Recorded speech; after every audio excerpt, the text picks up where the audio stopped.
우리는 이제 드디어 히브리서의 마지막 장 13장에 이르렀습니다. 13장까지 오면서 우리에게 많은 말씀을 하셨지만 우리가 지난 주일부터 살피면서 우리가 누구인지에 대해서 집중해 보고 있습니다. 우리는 믿음을 이어받은 경주자요, 하나님의 생명을 이어받은 아들이요, 그리고 어제 말씀처럼 하나님의 나라를 이어받은 그의 백성이다 말씀합니다. 그러므로 어제 본문 말씀의 마지막 결론은 너희는 믿음의 경주자요 생명을 가진 아들이요 하나님의 나라를 이어받은 자이니까. 자, 12장 28절 다시 한번 읽어볼까요? 12장 28절 읽습니다. 시작. 그러므로 우리가 흔들리지 않는 나라를 받았은즉 은혜를 받자. 이로 말미암아 경건함과 두려움으로 하나님을 기쁘시게 섬기. 자, 이제 결론은 이것입니다. 너희가 이런 자이니 하나님을 기쁘시게 섬겨라. 그러니까 하나님을 예배해라 라고 말씀하고 있는 것입니다.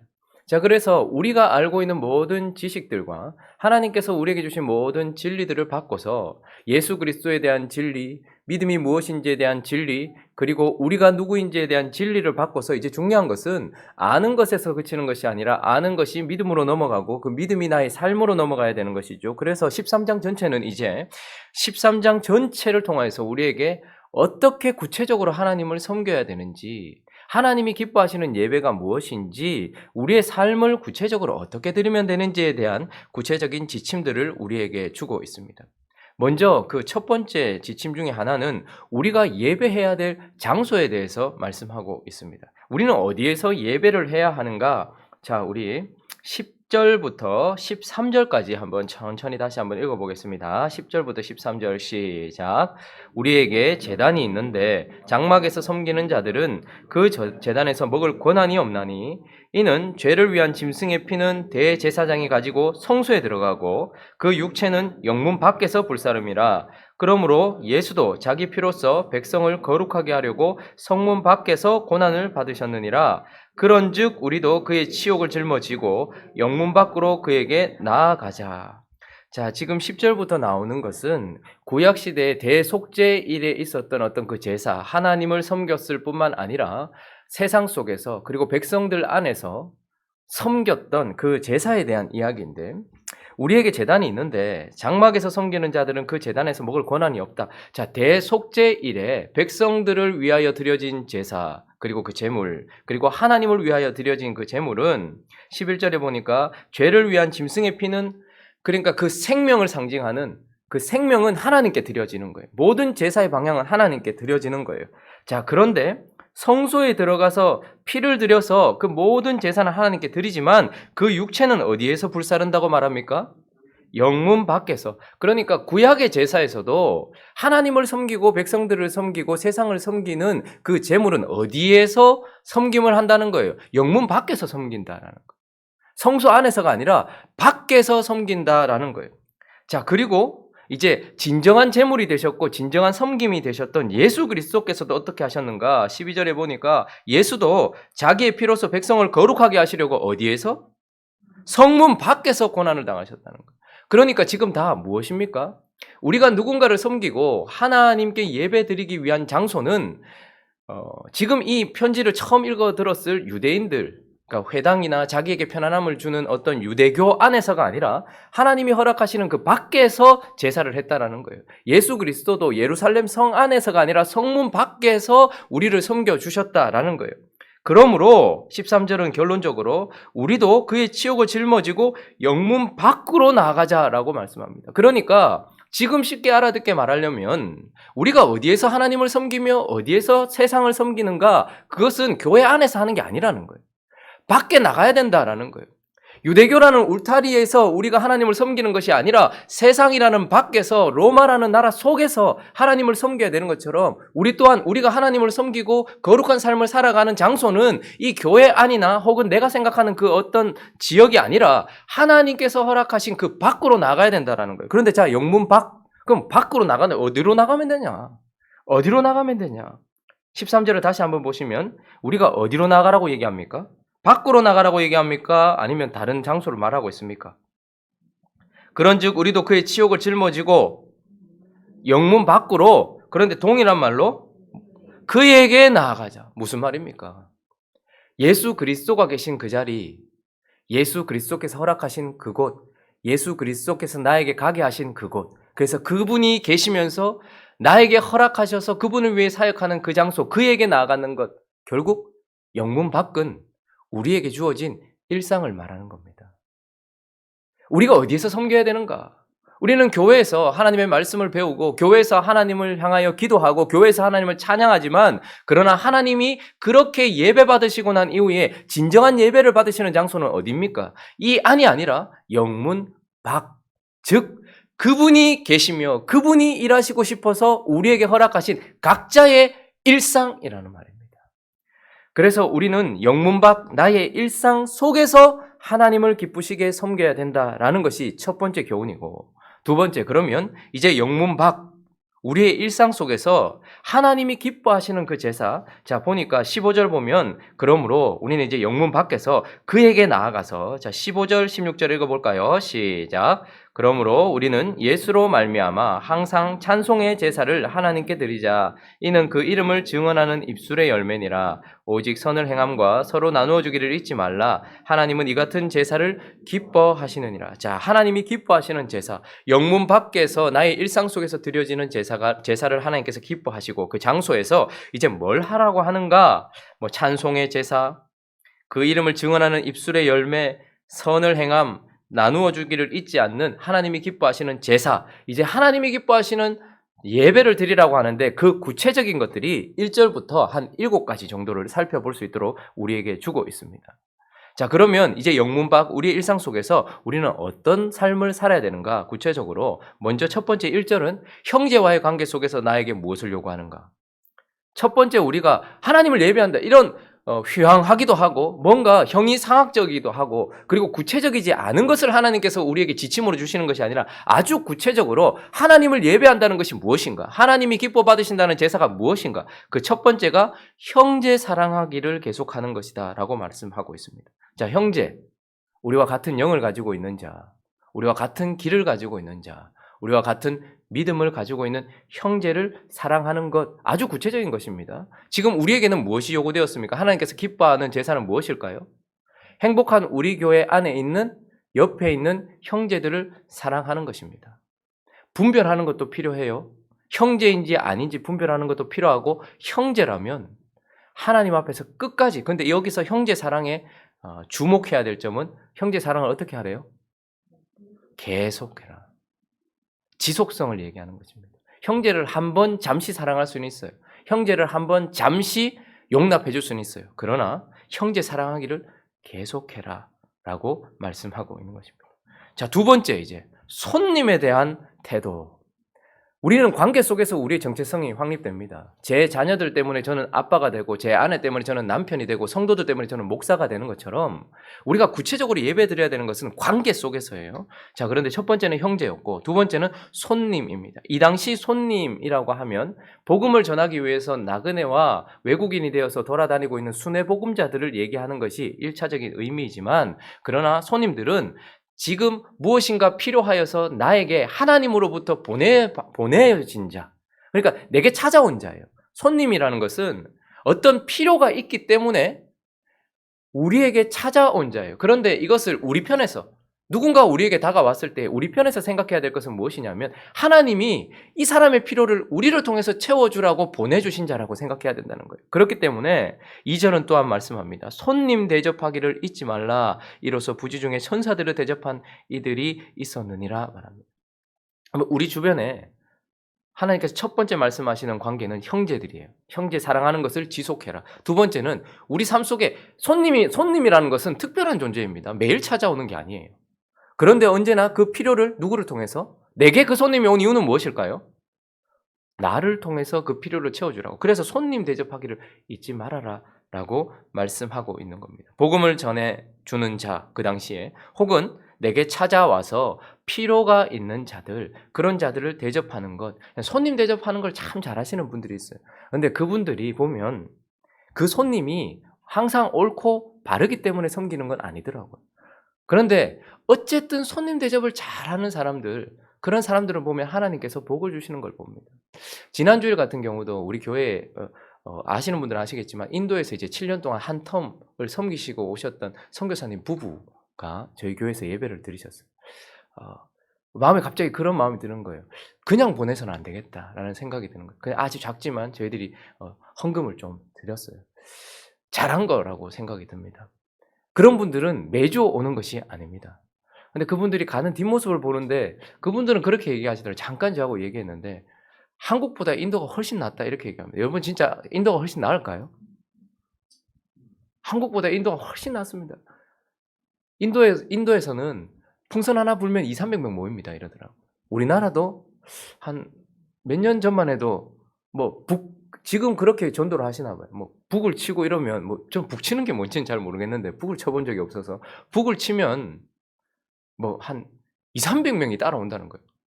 그래서 그냥 풍선 하나 이렇게 만들어 주면 애들이 200~300명이 모인다는 거예요. "거기 생활이 훨씬 낫다." 이렇게 말씀하시잖아요. 뭐 복음적인 측면에서 그렇겠죠. 거기 뭐 이마트가 있겠습니까? 홈플러스가 있겠습니까? 얼마나 힘들겠습니까? 그런데 그분들이 가시는 뒷모습을 보면서 그분들은 어쩌면 우리의 예배를 보면서 '아.' 하고 한숨을 쉬셨을지도 몰라요, 한국 교회를 보면서. 근데 우리는 또 어떻습니까? 그분들의 모습을 보면서 '아.' 하죠. 어쨌든 손님들은 자주 찾아오는 자들은 아닙니다. 그러나 그들을 대접하는 것을 잊지 말아라. 그들과의 관계 속에서 우리가 어떤 사람인가, 이건 하나님께서 기뻐 받으시는 제사의 한 영역이다. 또 한 부분이 3절은 갇힌 자를 생각하고 학대받는 자를 생각하라는 거예요. 지금 내 눈에 보이지는 않아요. 그러나 믿음으로 말미암아서 갇힌 자, 하나님의 백성이기 때문에 갇히고 학대받고 있는 자, 고통받고 있는 자, 그리고 믿음의 성도가 지금 고통받고 갇혀 있는 자, 이건 꼭 물리적인 감옥만 얘기하는 것은 아닐 것입니다. 신앙생활 하다 보면 영혼의 감옥에 갇힐 때가 있어요. 어두운 감옥에 갇힌 것처럼 힘들고 어려울 때가 있단 말입니다. 그럴 때에 그런 사람들을 생각해주고 너도 몸을 가졌은즉 특별히 이런 자들을 대할 때에는 학대받는 자를 생각해라. 너도 몸을 가졌으니 공감하면서 그들을 도와주는 것, 이것이 중요하다라고 말씀하고 있죠. 여러분, 우리가 하나님께 예배한다. 하나님은 보이지 않으시지만 그러나 하나님께 드리는 예배는 아주 구체적인 것을 보게 됩니다. 형제와의 관계 속에서 지속적인 사랑, 손님과의 관계 속에서 대접하기를 잊지 않는 모습, 그리고 갇히고 학대받는 자들을 공감하며 섬겨주는 모습, 그리고 또 하나, 네 번째는 결혼을 귀히 여기라라고 말씀하고 있습니다. 여러분, 결혼을 지금도 귀히 여기고 있습니까? 이것은 선택사항이 아닙니다. 이건 하나님께서 엄하게 명하시는 명령이고 그리고 예배의 한 영역입니다. 단지 침소를 더럽히지 않는 것만을 결혼을 귀히 여긴다는 것이 아닙니다. 침소를 더럽히지 않고 내가 다른 배우자 혹은 다른 애인이랑 관계를 가지지 않는다. 나는 지금 정결한 삶을 살고 있다. 이것을 이야기하는 것이 아니라 이것은 당연한 것이고, 결혼을 귀히 여긴다는 것은 무엇입니까? 내 배우자에게 하나님께서 말씀하신 대로 내가 지금 행하고 있는가입니다. 남편은 예수께서 교회를 위하여 피를 흘리신 것처럼 아내를 사랑해야 되는 것, 이것을 지금 지속적으로 계속해야 된다라고 말씀하고 있습니다. 그런데 남편들이 보면 예수께서 교회를 대하신 것처럼 하지 않고 마치 조선시대의 어떤 할아버지들이 아내들을 대하듯이 하는 경우가 많이 있습니다. 아내들은 마찬가지입니다. 아내들은 또한 교회가 그리스도에게 복종하듯이 남편을 섬기라고 말하고 있습니다. 이것은 해도 되고 안 해도 되는 것이 아닙니다. 여건이 신장하였고 그리고 지금 시대가 바뀌었으니 이제 우리는 언제나 평등했습니다. 언제나 평등했어요. 그러나 예수 그리스도께서는 우리에게 뭐라고 말씀하십니까? 아내는 남편과의 관계에서 말씀이 말하는 대로 남편을 섬기라라고 말씀하고 있습니다. 근데 이게 쉬운 일이 아니거든요. 남자는 이기적인 것이 자기의 특징이에요. 그런데 그리스도께서 교회를 위해 자기를 주신 것처럼 사랑하기가 얼마나 힘들겠습니까? 그러나 그렇게 결혼을 귀히 여기라 말합니다. 여자는 남자보다 훨씬 더 낫거든요. 시간이 지나면 지날수록 더 그렇거든요. 그런데도 불구하고 남편의 머리됨을 인정하고 섬기라라고 말하는 거예요. 그러니까 우리에게 하나님께서 요구하시는 예배는 또한 결혼 속에서 귀히 여기는 모습으로 나아가라라고 말씀하고 있는 것입니다. 자, 또 하나, 이제 세상에 있는 재물과의 관계를 말씀하고 있습니다. 5절 한번 읽어볼까요? 5절 시작. 있는 바를 족한 줄로 알라. 그가 친히 말씀하시기를 내가 결코 너희를 버리지 아니하고 너희를 떠나지 아니하리라 하셨느니라. 자, 물질과의 관계. 물질은 나쁜 것도 아니고 좋은 것도 아닙니다. 물질은 중립적인 것입니다. 근데 돈 자체는 아무것도 아닙니다. 우리의 필요에 따라서 하나님께서 주신 선물입니다. 그러나 문제는 무엇이냐면 물질에 대한 우리의 마음이 문제이죠. 그래서 돈을 어떻게 하래요? 돈을 어떻게 하래요? 사랑하지 말라. 여러분 돈을 사랑하십니까? 사랑하지 않습니까? 나는 돈을 사랑하지 않아. 이렇게 말씀하십니까? 그러나 잘 우리 자신을 점검해 보셔야 됩니다. 사랑한다라는 말은 내가 그걸 의지한다라는 거예요. 그것이 나의 안정감을 준다라는 거예요. 그런데 하나님은 돈 자체를 없애라고 말씀하지 않습니다. 돈에 대한 너희 의지, 집착, 그 의뢰함, 그것을 사랑하지 말고 또 하나 적극적으로 뭐라고 말씀합니까? 있는 바를 족한 줄로 알라라고 말씀합니다. 사람마다 다 경제적인 수준이 달라요. 그런데 이 세상에서 우리가 해야 될 목적은 경제적인 수준을 더 높이는 것이 아닙니다. 그런데 모든 사람들이 대부분 삶을 살면은 내 지금 월급 수준을 높이고 내 수입을 높이는 것이 내게 어떤 목적인 것처럼 살아가는 사람들이 많습니다. 근데 하나님은 뭐라고 말씀하십니까? 있는 바를 족한 줄로 알라. 힘들죠. 지금 내가 있는 게 얼마인 줄 압니까? 지금 이걸 족한 줄로 여기면 지금 내 자식 다 굶어 죽고 이건 아닙니다. 이런 생각을 할지 모르겠지만 근데 왜 이렇게 말씀하실까요?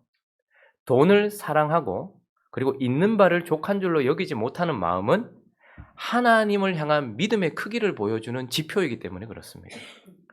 자, 돈을 사랑하지 말고 있는 바를 족한 줄로 알라. 왜냐하면 그냥 만족해라 이 말이 아닙니다. 왜냐하면 그가 친히 말씀하시기를 내가 결코 너희를 버리지 아니하고 너희를 떠나지 아니하리라 말씀하셨다라는 거. 그러니까 돈이 너희의 안심이 아니다. 돈이 너희에게 안정을 주는 것이 아니다. 라고 말씀하고 있기 때문에 하나님을 향한 신뢰의 크기가 돈을 향한 신뢰의 크기와 비례하고 있다는 거예요. 반비례하고 있다는 거예요. 내가 이만큼 하면 하나님에 대한 신뢰가 떨어지고 있다는 거예요.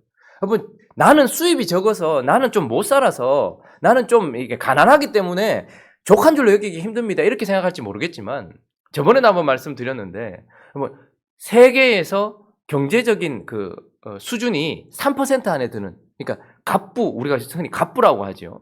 그 갑부들 3% 안에 상위권에 드는 사람들에게 앙케이트 조사를 했는데 지금 당신들이 가지고 있는 수입에 그리고 재산에 만족하십니까? 라고 했을 때 99.9%가 뭐라고 대답했을까요?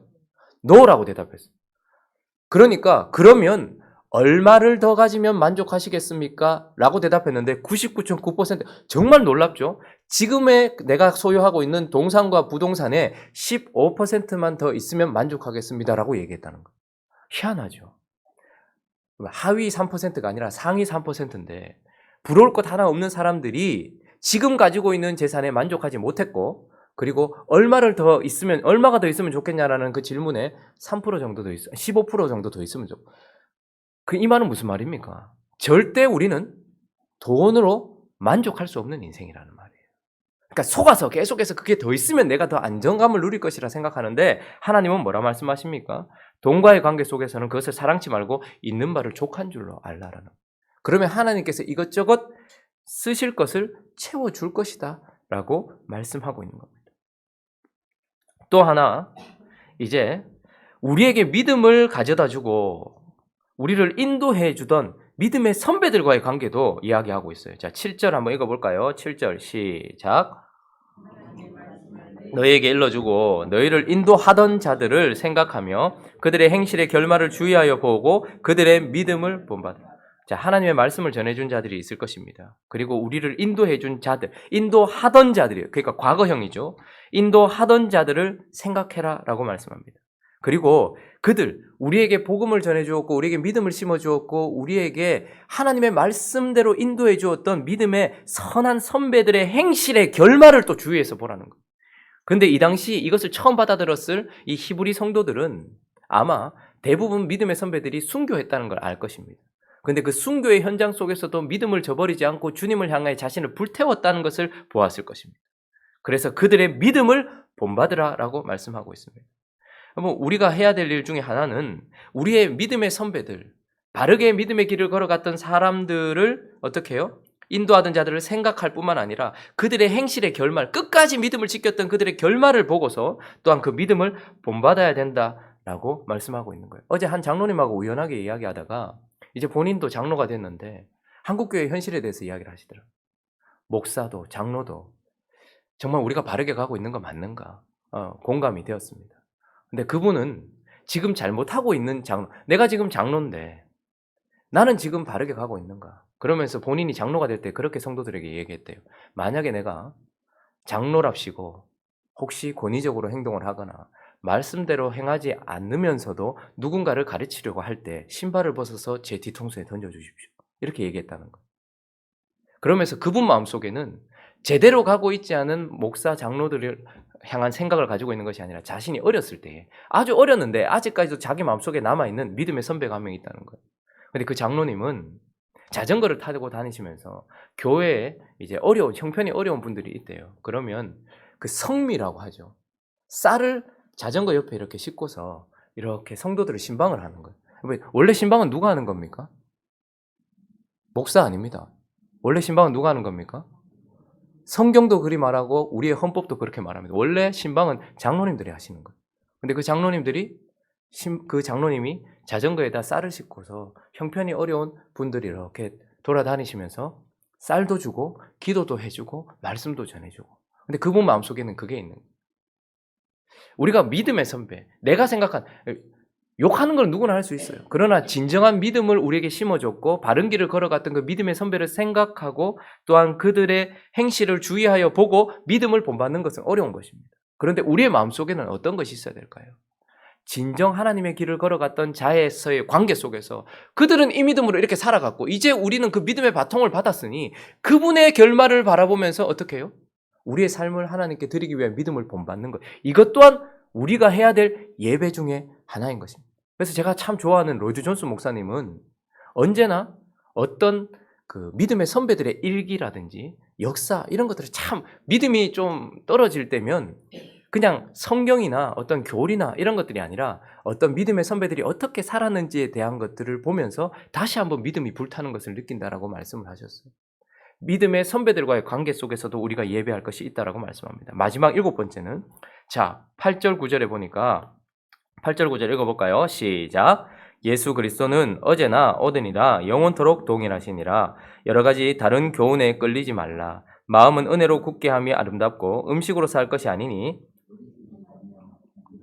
유익을 얻지 못하냐. 자, 믿음의 선배들도 있어요. 자, 그리고 어제나 오늘이나 영원토록 동일하신 예수 그리스도. 그리고 9절에 보니까 여러 가지 다른 교훈에 끌리지 말라. 자, 마지막 교훈은 무엇입니까? 진리와의 관계 속에서 진리이신 예수 그리스도, 영원토록 변함없는 예수 그리스도, 그리고 우리에게 주어진 말씀, 그 교훈과의 관계 속에서 다른 교훈에 끌리지 말아라 말합니다. 또다시 지금 히브리 성도들은 어디요? 구약으로 돌아가려고 했잖아요. 음식과 제사와 절기와 형식, 율법 이것으로 다시 돌아가려고 했단 말입니다. 그리고 지금 시대에는 또 새로운 신학이다. 이렇게 말하는 사람들도 있습니다. 그러나 예수 그리스도께서 어제나 오늘이나 동일하신 것처럼 이 진리 또한 마찬가지입니다. 지금 시대에 사는 사람들은 이전의 시대에 살았던 사람들과 달라서 이제 우리에게 주어진 말씀은 변화되어야 됩니다. 이렇게 말하는 사람들이 많습니다. 그러나 그때나 지금이나 사람의 필요는 언제나 같습니다. 그때나 지금이나 사람이 죄인이라는 것도 같습니다. 그때나 지금이나 복음이 필요하다는 것은 같습니다. 시대가 바뀌고 우리가 입는 옷은 달라졌지만 그러나 우리 내면은 여전히 인간이고 우리를 구원하실 수 있는 분은 여전히 예수 그리스도예요. 진리가 바뀌는 것처럼 전도도 바뀌고 찬양도 바뀌고 예배도 바뀌는데 그렇지 않다라고 말합니다. 언제나 진리는 그대로이고 다른 교훈에 이끌리지 말아라. 새로운 교훈이나 그 이전에 있었던 잘못되었다라고 판명된 교훈에 이끌리지 말고 여전히 진리대로 살아가라라고 예수 그리스도 앞에 그렇게 살아가라라고 말씀하고 있는 것이죠. 자, 그래서 우리는 영문 밖 그가 허락하신 우리의 일상 속에서 형제와의 관계 속에서 어떻게 해요? 지속적인 사랑을 하고 손님과의 관계 속에서 그들을 대접하는 것을 잊지 않으며 고통받는 사람들을 공감하며 섬기며 그리고 결혼이라는 것에서 어떻게 해요? 침소로 더럽히지 않을 뿐만 아니라 귀히 여기며 물질과의 관계 속에서 돈을 사랑하지 않고 있는 바를 족한 줄로 알며 하나님을 신뢰하고 믿음을 가져다 준 선배들과의 관계 속에서 그들의 결말을 주의하여 보고 본받고 마지막 진리, 예수 그리스도와 진리와의 관계 속에서 어떻게 해요? 끝까지 붙들고서 나아가라 라는 이런 구체적인 예배의 지침을 우리에게 주고 있습니다. 자, 그러면 이제 예배의 마지막 결과는 무엇입니까? 영문 밖에서 이렇게 예배를 드림으로 말미암아 우리에게 주어지는 것은 무엇입니까?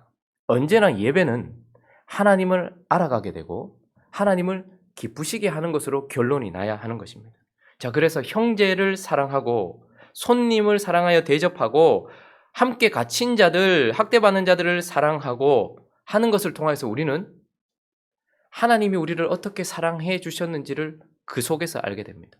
성경을 통해서 하나님의 사랑을 알지만 그러나 우리를 형제처럼 지속적으로 사랑해 주셨던 그 예수 그리스도, 그리고 손님과 같았던 나그네와 외국인과 같았던 우리를 대접해 주셨던 예수 그리스도, 그리고 우리는 언제나 갇힌 자였고 학대받는 자였습니다. 죄와 사망 권세에 갇혀 있었고 학대받는 자였던 우리를 생각하시며 우리를 위하여 사랑해 주셨던 예수 그리스도, 그분의 사랑을 거기서 알게 되는 거예요. 결혼을 귀히 여기면서는요, 오직 우리만을 배우자로 삼으시며 우리를 사랑해 주신 예수 그리스도를 알아가는 거예요. 그러니까 우리는 하나님께서 요구하시는 예배를 드리면서 하나님의 사랑을 알게 될 뿐만 아니라 그 사랑을 드러냄으로 말미암아 세상도 섬기게 되는 것입니다. 돈을 사랑하지 말고 족한 줄로 아는 이 예배를 통해서 우리는 무엇이 자라가는 것입니까? 첫 번째는 아까 전에는 이 네 가지를 통해서 사랑을 알게 되고 사랑을 세상 속에서 드러내고, 그리고 돈을 사랑하지 않고 족한 줄로 여기는 이 예배를 통해서는 믿음이 자라가는 거예요. 하나님을 향한 믿음이 자라가는 거예요. 그리고 우리에게 말씀을 가르쳐주고 그리고 바른 길을 걸어갔으며 우리의 영원한 진리가 되시는 예수 그리스도와 그 진리와의 관계, 그 관계를 바르게 할 때 우리는 하나님을 닮아가는 거예요. 여러분, 왜 우리가 제대로 그리스도를 닮아가지 못하는가? 그것은 바로 우리가 예배를, 주일 공예배를 안 드리기 때문이 아닙니다. 새벽 예배를 안 드리기 때문이 아닙니다.